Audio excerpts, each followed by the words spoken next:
Diriez-vous de vous régaler d'un petit noir, vert et équitable? C'est le créneau dans lequel s'est lancé un torréfacteur du Gers, une maison au succès grandissant qui a su allier production biologique et équitable à une grande qualité gustative. Ces cafés sont classés parmi les meilleurs du monde. À savourer sans modération avec Christophe Romain et Jean-Luc Pigneux. Des cafés de différentes provenances parmi les meilleurs grains du monde. On a un Colombie qui rentre dans l'assemblage de l'Absolu, donc mélange d'Arabica, notre blend maison. Après, on a des cafés de spécialité qui viennent, soit là, on a un Moka Sidamo, qui est un café d'Éthiopie. Cette entreprise gersoise torréfie du café dit de spécialité, de petite production très bien notée par les experts. Ces exploitations confidentielles, Émilie et Étienne Gavanier les dénichent sur place, comme sur ces images filmées au Guatemala. C'est des jeunes producteurs, ils ont entre 16 et 20 ans maximum.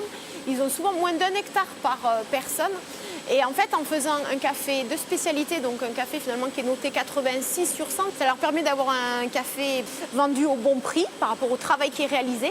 Et ça leur permet de rester chez eux. Ces grands crus de café sont ensuite torréfiés ici, dans le Gers. L'entreprise propose également des mélanges de différentes origines. Sur les cafés lavés, on va avoir souvent un petit peu plus d'acidité, un peu plus de vivacité et une très belle complexité aromatique. Sur les cafés nature, ils vont nous apporter un petit peu plus de côté épicé, un petit peu plus de côté terreux et un peu plus de corps.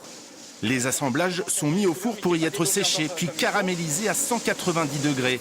C'est à ce moment-là que les réactions chimiques interviennent et avec elles, les arômes. Une opération très précise selon le résultat recherché.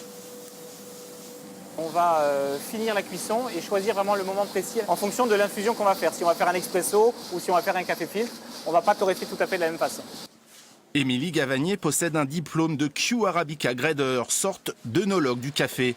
Ils ne sont que 3500 dans le monde. Avant d'acheter, elle goûte et analyse chaque échantillon. Moi, je vais mesurer la longueur en bouche, l'acidité, la complexité, l'intensité, la sucrosité, le corps aussi, et finalement l'équilibre de tout ça. Cette exigence et ce goût se retrouvent ensuite dans les tasses des restaurateurs locaux.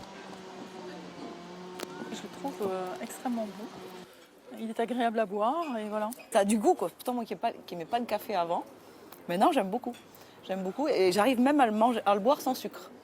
L'entreprise a ouvert une boutique et un site internet, une belle réussite. En 12 ans, l'effectif est passé de 1 à 14 salariés.